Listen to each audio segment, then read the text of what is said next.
Olá pessoal, eu sou o Pastor Alan e o canal Teu Legal resolveu trazer como especial de Páscoa para vocês a análise do que aconteceu alguns dias antes, alguns dias depois da sexta-feira da crucificação de Jesus. Então nós vamos passear por esse tempo conhecendo os fatos que aconteceram na história de Jesus através de obras de arte dos mais diferentes tempos. Então eu te convido a fazer essa viagem conosco. Vamos para o estudo?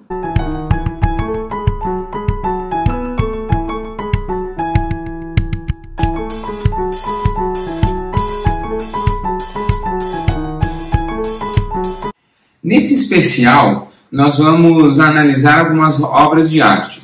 Vamos analisar o que as Escrituras dizem sobre alguns fatos de Jesus e, em seguida, como esses fatos foram interpretados, como eles foram ilustrados, como eles foram expostos através de alguns artistas selecionados.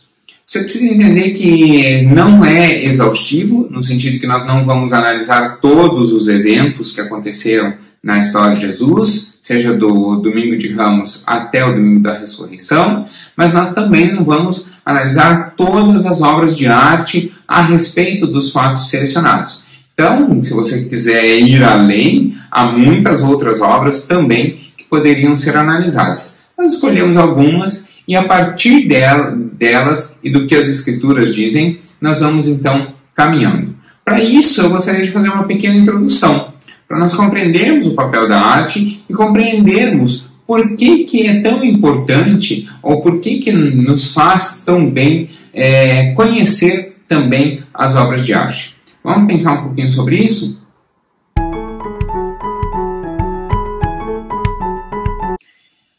Quando nós pensamos em arte, nós precisamos lembrar que todo ajuntamento humano, em todos os tempos, nos mais isolados locais, sempre tem a arte como uma manifestação social. Toda sociedade humana, em todos os tempos, sempre tem alguma forma de arte. Isso pode ser uma arte funcional, uma arte que cumpre determinada função, pode ser uma arte ligada à religião, pode ser uma arte completamente distinta da religião desse povo, mas a arte é sempre presente. Por isso, em tempos em que nós pensamos o que é essencial e o que não é essencial, eu diria que a arte é um ente essencial não apenas para a vida humana, mas para a alma humana. Através da arte, há manifestação, há declarações, há compreensões de mundo e de tempo que muitas vezes excedem a língua. Porque a arte ela também é uma forma de linguagem, ela também se comunica, ela também transmite uma mensagem, mas ela vai além da língua falada ou da língua escrita. Você pode ver exemplos de arte, por exemplo, arte funcional, por exemplo, quando nós olhamos vasos de cerâmica antigos que têm um entalhe ou tem uma pintura no seu entorno, pinturas rupestres em paredes relatando animais da época e dia a dia dos seres humanos que habitavam ali. Essa também é uma expressão. Ou cores ou formatos de roupa, brincos, joias, sandálias, adornos, todas essas são manifestações artísticas também. Há um conceito artístico por trás dessas obras. Então, quando uma pessoa, por exemplo, um artesão faz uma blusa e tinge um tecido de determinada cor, ali também há um movimento artístico, há também uma razão artística por ali. Quando ele faz um desenho, então, seja ele um mosaico, seja ele um entrelaçar de cores, há ali também uma concepção artística. A arte ela vem justamente para isso, para demonstrar essa linguagem que excede as palavras. Então, quando há uma manifestação artística, quando há uma obra de arte, há uma mensagem por trás. evidentemente, essa mensagem não cessa no autor. Então, existem obras de arte que têm a função de literalmente expressar a dor, expressar a alegria, expressar um determinado entendimento a respeito de um tempo ou a respeito de um fato. Há outras obras que são mais provocativas. Ela não apenas quer expressar o sentimento do autor, mas também quer provocar sentimentos, provocar entendimentos no observador, naquele que olha a arte, naquele que busca compreender a arte. Então, e às vezes eu me deparo, por exemplo, com obras que não são, a princípio, compreensíveis. E às vezes o propósito dela é exatamente esse, de não ser compreensível, porque cria em nós sentimentos de instabilidade. Por que eu não consigo compreender o que o artista quis dizer aqui? Por que eu não consigo compreender que sentimentos ele estava quando ele criou isso? Também essa provocação, né, dessa instabilidade, de sair desse mar de tranquilidade, também pode ser uma proposta da arte. Então a arte é muito mais do que simplesmente a construção de um belo quadro ou de uma bela escultura. O próprio conceito do que é belo e do que não é belo já nos coloca em xeque. Por exemplo, nós vamos ver obras assim. Se eu disser para você que há uma obra de um homem morto, talvez só por essa informação você não queira ver. Nossa, uma pessoa que morreu, você vai fazer a obra de arte disso? Que beleza há na morte! Mas aí nós vamos ver obras, por exemplo, do Cristo crucificado e morto na cruz, e aí vamos ver que ali há uma beleza, inclusive por todo o significado que essa morte nos traz. Então, há na arte, há na construção humana uma manifestação que nem sempre fica no campo do cognitivo, nem sempre fica no campo do intelectual, nem sempre é uma construção inteligível, mas às vezes não é para ser assim mesmo, né? É como fé. Fé não é compreensível, e é justamente por não ser compreensível que é fé. É a firme convicção das coisas que não se veem. Ora, se eu não vejo, como eu posso ser convicto disso? É justamente por isso, porque eu não vejo e sou convicto que existe a fé. Do mesmo modo, a arte, muitas vezes, por não ser compreensível, nós conseguimos perceber ali beleza, ou nós conseguimos perceber a beleza justamente porque a compreendemos. Então a arte ela é livre e libertária, porque ela pode provocar e nos provoca sentimentos muito diferentes, e talvez os sentimentos e as leituras que eu vou propor aqui não sejam, aliás, nem é meu propósito que sejam. Não é o propósito de que a minha leitura seja uma leitura única, exclusiva ou exaustiva. Ao analisar, eu estou colocando também quem eu sou na visão destas obras. É lógico que eu fiz uma pesquisa, é lógico que eu fui buscar a história das obras que eu analisei, é lógico que há todo um conhecimento por trás, mas talvez você consiga fazer outras leituras a partir dela, o que não quer dizer que as suas leituras, por não serem exatamente as minhas, estão erradas, ou que a minha leitura está errada porque você consegue abstrair ou consegue estabelecer uma outra leitura. Então é justamente na criação dessa compreensão e dessa amplitude que a arte traz que eu queria caminhar com você nesses próximos 5 dias. Hoje e mais 4. Eu sei que é um bom tempo, mas é que são várias obras que nós vamos analisar. É um tempo difícil em que nós não podemos visitar os museus. Eu gosto muito de visitar museu. Quando eu viajo, eu gosto muito de ir a museus, de visitar obras, não apenas em museus, né? Por exemplo, em igrejas antigas. Eu gosto muito de fazer visitas assim. E agora a gente não está podendo. Mas esse é um jeito de amenizar um pouquinho essa falta. talvez depois você possa, inclusive, visitar as obras. Inclusive, tem uma que nós vamos analisar que está no Brasil. É uma obra bem interessante, uma obra italiana, de um pintor renascentista, mas que a obra se encontra aqui no Brasil. Então, vamos fazer essa caminhada, esteja com o seu coração aberto, esteja com a sua mente aberta, para que nós possamos compreender a história de Jesus, um pedacinho da história de Jesus, através da leitura que artistas fizeram. Uma outra ressalva que eu queria fazer é que o quadro mais antigo, né, a gravura mais antiga que nós vamos ver é do século VI. Portanto, nenhum dos autores que nós vamos ver é contemporâneo de Jesus. Então, todas as ilustrações que nós vamos ver, todas as gravuras que vão ser analisadas, elas tiveram por base ou o texto, ou a tradição, ou as histórias que se contavam de Jesus. Nenhuma delas vai ser a representação de alguém que viu efetivamente a cena. Então, realmente, se você imagina a cena, porque o que nos cabe é imaginar, né? Se a partir da leitura você imagina que a cena não é exatamente como a pessoa retratou, ok, ela teve uma leitura, talvez você tenha outra. Você também é livre para fazer essa leitura distinta. Vamos para o estudo e começar a análise dos quadros em si? Então, vamos começar.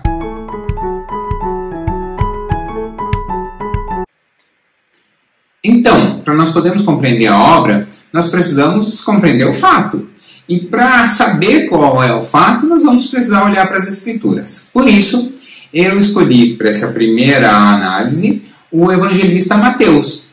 O evangelista Mateus vai contar a chegada de Jesus a Jerusalém. Não é o único, mas escolhi ele. Por quê? Porque sim. Podia ser outro, mas tudo bem. Escolhi Mateus. E o texto de Mateus, que vai contar a chegada de Jesus em Jerusalém nessa ocasião, está no capítulo 21. Então, Mateus, capítulo 21, versículos 1 a 9, diz assim: Quando se aproximavam de Jerusalém e chegaram a Betfagé, próximo a Betânia, no Monte das Oliveiras, Jesus enviou 2 discípulos, dizendo: Vão até a aldeia que está ali, e logo acharão uma jumenta amarrada e um jumentinho com ela. Desamarrem-no e tragam-nos para mim.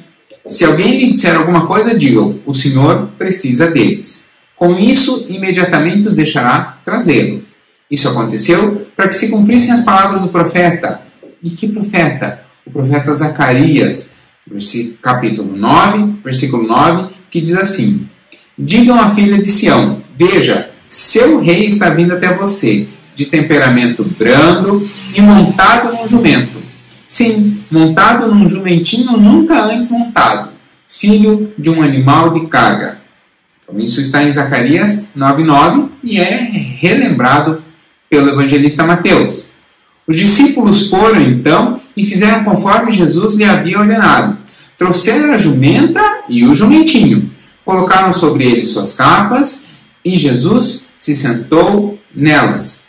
A maior parte da multidão estendeu as suas capas na estrada, ao passo que outros cortavam ramos das árvores e os espalhavam pela estrada, fazendo um tapete assim, né, para o jumentinho passar. Além disso, as multidões que iam na frente dele e os que seguiam gritavam: Hosana, rogamos o filho de Davi, bendito é aquele que vem em nome do Senhor. Salva-nos, rogamos e proclamamos Hosana nas alturas. Ficou um pouquinho longe aqui, mas deu para ler. Rogamos e proclamamos Hosana nas alturas. Esse é o texto de Mateus, capítulo 21, versículos 1 até 9. Então nós vimos essa cena. Jesus vindo num jumentinho, nunca antes montado, sem sela, né? Colocaram as capas ali para ele estar com sela. E quando ele está chegando, as pessoas de Jerusalém, então, estendem os seus mantos, outro corta os ramos e colocam no chão.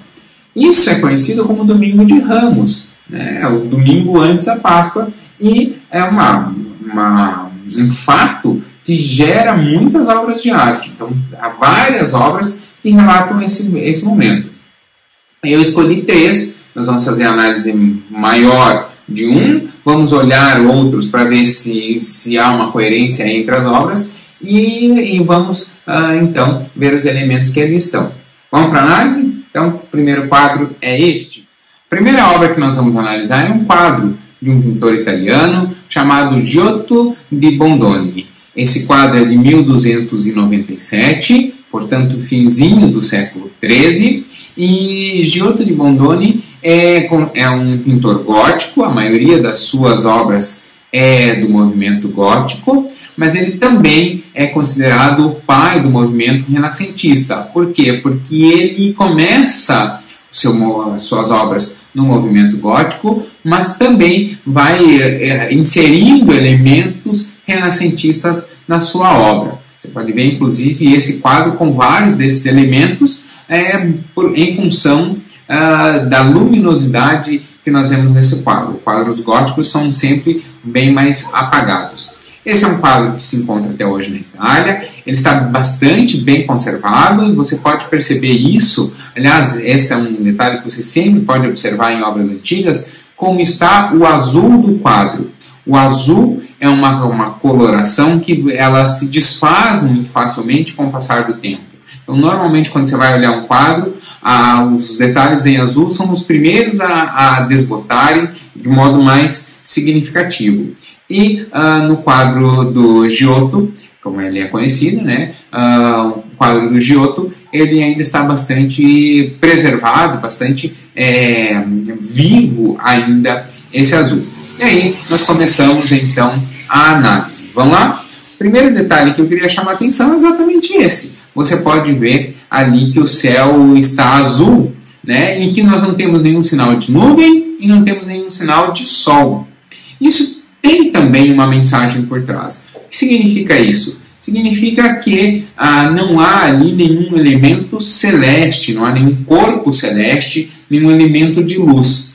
Toda a luz que se percebe ali está vinda. Você pode ver que os personagens praticamente não têm sombra, né? Toda a luz é vinda diretamente do céu, mas quase que em 90 graus em relação ao chão. É como se fosse o sol do meio-dia, mas ao mesmo tempo isso representa, ou pode representar, a presença de Deus naquele momento. Então a luz bastante presente e focando, iluminando especialmente a Jesus, pode representar ou representa também essa presença do divino ali. Então, o fato de ser um céu sem uma nuvem, sem nada, sem o sol, mas o quadro bastante iluminado, tem uma representação da divindade, da presença de Jesus ali.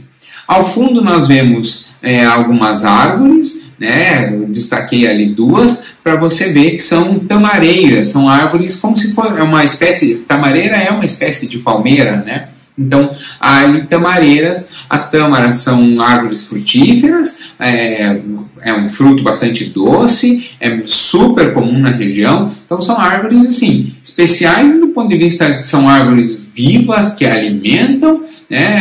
Quando nós olhamos a história de João Batista, nós sabemos que ele comia mel selvagem. O mel selvagem é mel de tamareira, né? O mel de tâmara. É o suco da tâmara que é tão doce quanto o mel, né? Então, a tâmara é uma fruta super comum, mas é uma fruta viva, né? Uma fruta que traz docilidade no agir. Então, nós temos ali 3 árvores, das quais eu destaquei 2 pés de tamareira, e você pode ver ali uma pessoa já arrancando os ramos, porque nós vimos, né, que ramos são lançados ao chão também. Nós vemos também ao fundo, estamos olhando os elementos de fundo agora para poder analisar os elementos do primeiro plano. Ao fundo nós vemos as muralhas de Jerusalém, e aí nós podemos ver ali do portal e as pessoas, esses portais ficam em cima, assim, tem uma descidinha. Então, essa descidinha, né, então, legal, o quadro respeitou um ambiente geográfico original, e aí as pessoas estão nessa descidinha e os portões estão ali. O que significa isso? Isso significa que as pessoas deixaram de lado as suas fortalezas, deixaram de lado as suas resistências, deixaram de lado as suas proteções para apresentar-se diante de Jesus de modo com o coração realmente quebrantado, né? Sem restrições, se apresentaram honestamente diante de Jesus. É um ato de confiança, você abrir as portas das suas muralhas, né? E inclusive sair das suas muralhas para receber alguém na rua, é porque essa pessoa é alguém digno da sua confiança, alguém que tem a sua confiança. Então, as pessoas não resistiram a Jesus, né? Não colocaram empecilhos em Jesus, pelo contrário, vão até Jesus e saem da sua proteção, saem da sua zona de conforto. Olha só, então até hoje essa mensagem ainda vale, né? Vamos sair da nossa zona de conforto e trazer Jesus para mais perto da nossa vida. É isso que as pessoas fazem aqui nessa representação. E agora você viu que o quadro ficou todo riscadinho, né? Então nós temos riscos na horizontal, riscos na vertical, montando quadrantes. E sempre em que essas linhas se encontram, são 4 pontos, talvez você já tenha visto isso no seu celular, no efeito de câmera do seu celular. Normalmente esse efeito se chama grade. Se você tem uma câmera fotográfica digital, ela tem como colocar essa opção. Se você é mais antigo como eu e usava ainda máquina fotográfica com filme e usava uma máquina um pouquinho melhor, precisava ser uma Leica, né? Mas uma câmera fotográfica um pouquinho melhor, ela tinha esses quadrantes, ou às vezes só tinha os quadrinhos ali desses pontos de encontro, mas ela tinha esses pontos também. Por que isso? Porque esses pontos trazem um enquadramento. E nesses encontros é também o que nós chamamos de ponto de ouro. O que acontece? Se você reparar, você está nos assistindo pelo YouTube, e se você estiver assistindo, por exemplo, no computador, com um player no tamanho clássico, no tamanho normal, você vai ver que o player fica mais ou menos no mesmo quadrante onde Jesus está. Porque quando olhamos para uma tela, o primeiro lugar que nós vemos, talvez eu estou mudando de ponto aqui por causa da inversão da câmera. Então, se eu errar, você já sabe que eu estou apontando para o lugar certo. Mas a posição em que o player fica e a posição em que Jesus está aqui é exatamente esse ponto de ouro. É quando nós, ao olharmos para um quadro no geral, nós nos fixamos mais nesses quadrantes, nesses pontos. Então há toda uma matemática por trás que justifica a presença do elemento mais importante. Então veja, aqui não é por ser Jesus, né? Então quando alguém vai tirar uma foto, quando alguém vai fazer uma gravura, você coloca nesses quadrantes, né, nesses pontos de ouro, por isso que se chama ponto de ouro, inclusive, você coloca ali o elemento central da sua obra. Que mensagem você quer transmitir? Então você coloca ali. Há outras técnicas, por exemplo, de colocar na parte central, né? Então colocar exatamente de modo simétrico ao centro. Nós vamos ver obras em que isso acontece. Aqui o Giotto resolveu colocar no ponto de ouro. Então Jesus é colocado aqui como destaque da obra. Um outro elemento que nós podemos ver é a altura de Jesus. É evidente que Jesus está aqui mais alto porque está sobre o animal, né? Sobre o jumentinho. Não há dúvida disso. Ninguém está dizendo que Jesus era jogador de basquete, né? Que era jogador de vôlei, que era alguém muito mais alto. Não, Jesus tinha altura normal da população ali na época. E lógico, se há uma multidão e de repente alguém sobe no dorso de um jumentinho, essa pessoa vai ficar mais alta. Mas isso traz a imagem, né, traz um destaque também natural de Jesus ali. Então Jesus está dentro, matematicamente, no ponto mais nobre da obra. E, portanto, é o que mais chama atenção, portanto, é o que se destaca ali na obra. Os meninos atrás estão mais altos que Jesus, estão lá na tamareira, mas pode ver que eles já não ficam em tanto destaque assim, em função do tamanho e do distanciamento, né? E aí as pessoas que estão descendo de Jerusalém também estão um pouco mais altas que Jesus, mas elas estão lá no cantinho. Essa já fugiram bastante do ponto de ouro. Então, por isso, Jesus é o personagem central desta obra. Nós vemos aqui também, ao lado, as pessoas descendo, né? Então, as pessoas vindo. E olha que interessante, todas as pessoas que vêm ali, nós conseguimos perceber o rosto delas. Então, as pessoas que estão rindo, a gente consegue perceber, né? Foram marcadas ali e todas elas, se nós as conhecêssemos, aparece o rosto delas, né? Há apenas uma pessoa que não aparece porque ela está tirando a sua capa, né? Mas todas elas apresentam o seu rosto. As duas pessoas que estão mais abaixo, a que não está mostrando o rosto porque está tirando a sua capa, e a outra que já tirou a capa e está estendendo para o jumentinho passar, né? Então tem mais essas duas pessoas. Legal, né? E aí, um outro elemento que eu queria chamar a sua atenção é esse ali, a mão de Jesus. Jesus está com a mão nessa posição.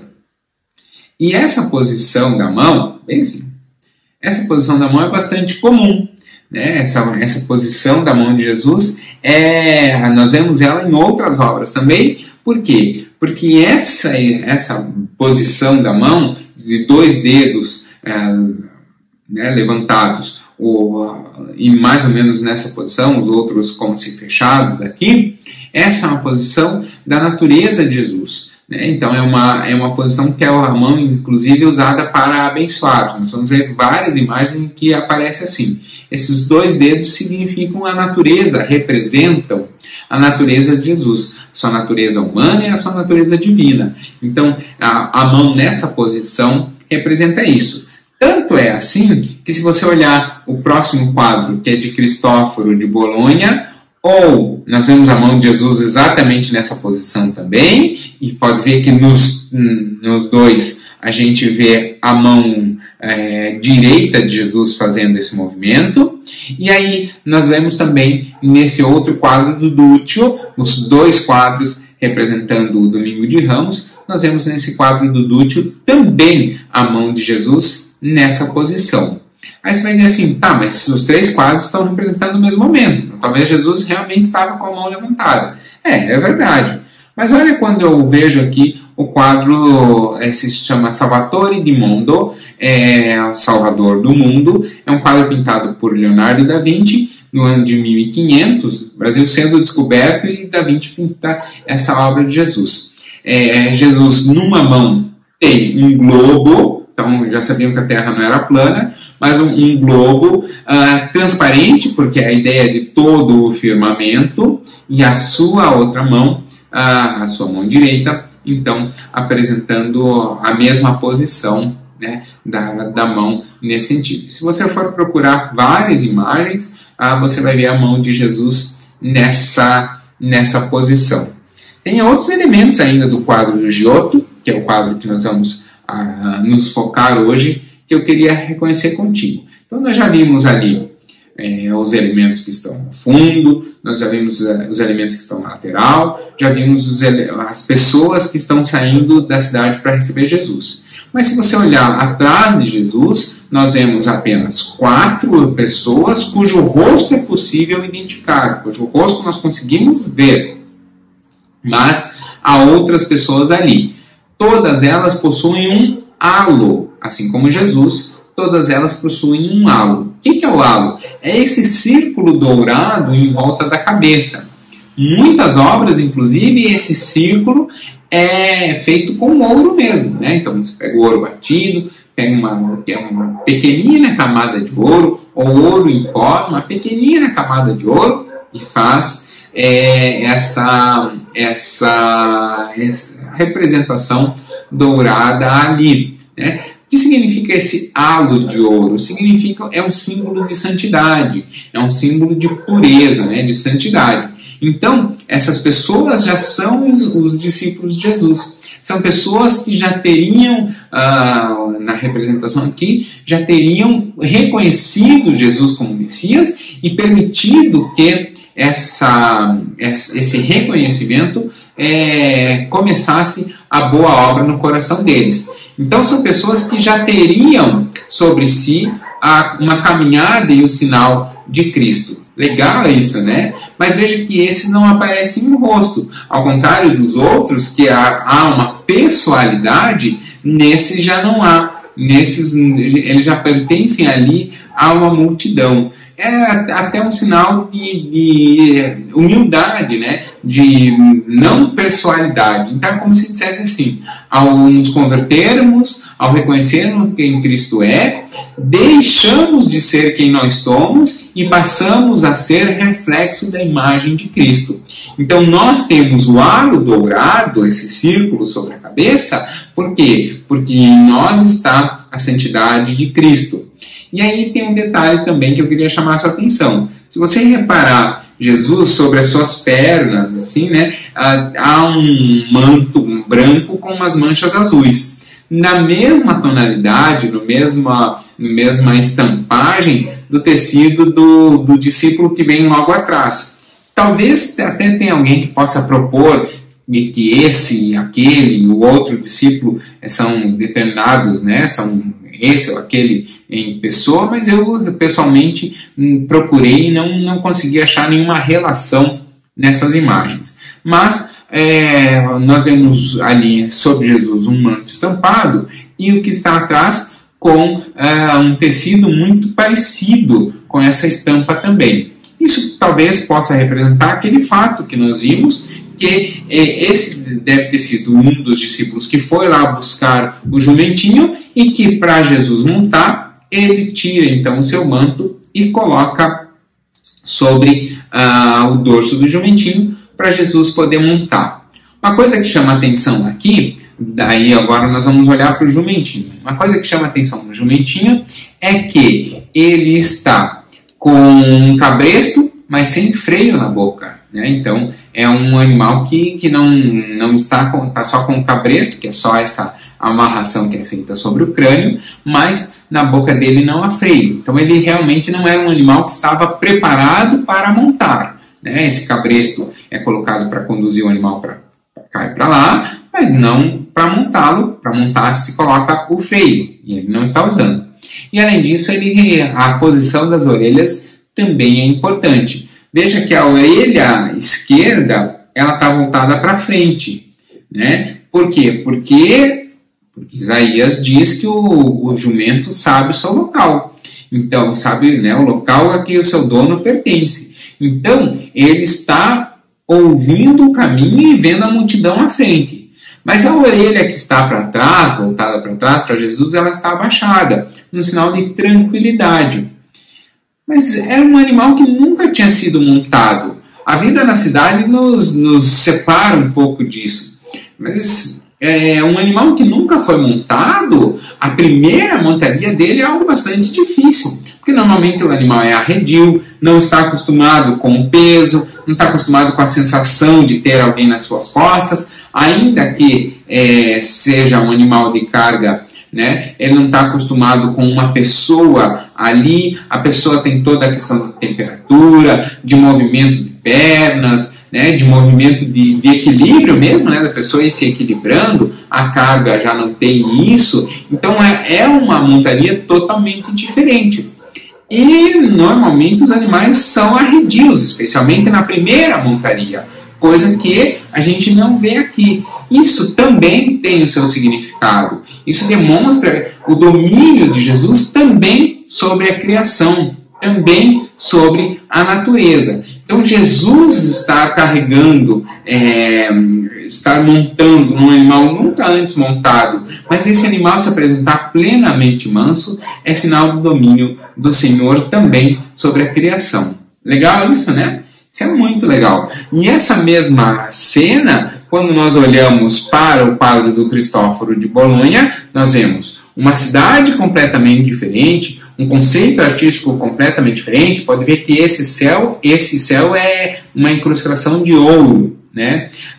Os halos ali também são em ouro. E aí, mas nós vemos também a cena, dessa vez com uma capa e já alguns ramos sendo colocados ali. Outras pessoas lá atrás colhendo ramos, né? Quando nós olhamos o quadro do Dúcio, nós vemos um menino com um ramo na mão. e uma pessoa já estendendo aí uma capa vermelha. E aí, nesse quadro do Dútil, nós vemos Jesus na jumenta e o jumentinho ao seu lado. Então aqui Dútil já fez uma interpretação um pouco diferente. Jesus está montado num animal e o jumentinho está ao seu lado. Legal, né? Você vê que 3 quadros bastante distintos, mas o do Giotto, que é o principal da nossa análise hoje, tem bastante elemento ali a ser interpretado. São obras bastante antigas. Você vê o quadro do Giotto é praticamente do ano de 1300, né? Então nós temos praticamente 700 anos de diferença, mas são quadros que, do tempo em que isso aconteceu, então há mais distância ainda, mas são quadros que podem tranquilamente nos demonstrar e fortalecer também a nossa fé, né? Nossa fé, ela não precisa, nós não precisamos de obras para firmar a nossa fé, mas elas vêm reforçar, né? Vendo que nós não apenas hoje, mas durante todo o tempo, nós temos toda uma irmandade pensando nisso e representando isso, mantendo viva a mensagem da cruz e a mensagem da história de Jesus. Legal, né? Então, eu encerro a nossa primeira análise por aqui, mas antes de encerrar, eu queria orar contigo. Podemos orar? Senhor, eu agradeço pela oportunidade que o Senhor nos dá de também nos manifestarmos através da arte, através das expressões artísticas. Nós nunca percamos a vontade de perceber a beleza da arte e da criação inspirada pelo Senhor. O Senhor, que é o primeiro artista ao arquitetar e criar todo o universo com toda a beleza da natureza, o Senhor faz a primeira obra de arte. Que nós possamos, dentro das nossas possibilidades, também reconhecer e exaltar a sua criação. E que a nossa vida nós possamos entoar cânticos de Hosana, como esses moradores de Jerusalém entoaram também. Que Jesus faça uma triunfal e permanente entrada no nosso coração. Que Jesus venha realmente ser o Senhor, e aí, como o texto diz, seja um Senhor manso, mas um Senhor com toda a santidade, com toda a autoridade sobre a nossa vida. Toma a nossa vida, o nosso intelecto nas tuas mãos e ajuda-nos a te conhecer mais e mais. Abençoo desde já a vida de cada pessoa que tem assistido os nossos estudos, que nós possamos seguir firmes em te conhecer ainda mais, em nome de Jesus. Amém. Se você gostou dessa mensagem, envia ela para alguém, convida a pessoa para assistir este e os próximos 4, em que nós possamos caminhar cada vez mais, conhecendo e nos aproximando ainda mais de Jesus, das Escrituras e da sua história. Em que Jesus possa construir uma história na sua vida também. É o meu desejo e por isso eu te convido a nos próximos dias continuar caminhando com a gente, tá bom? Então, até amanhã. Tchau, tchau.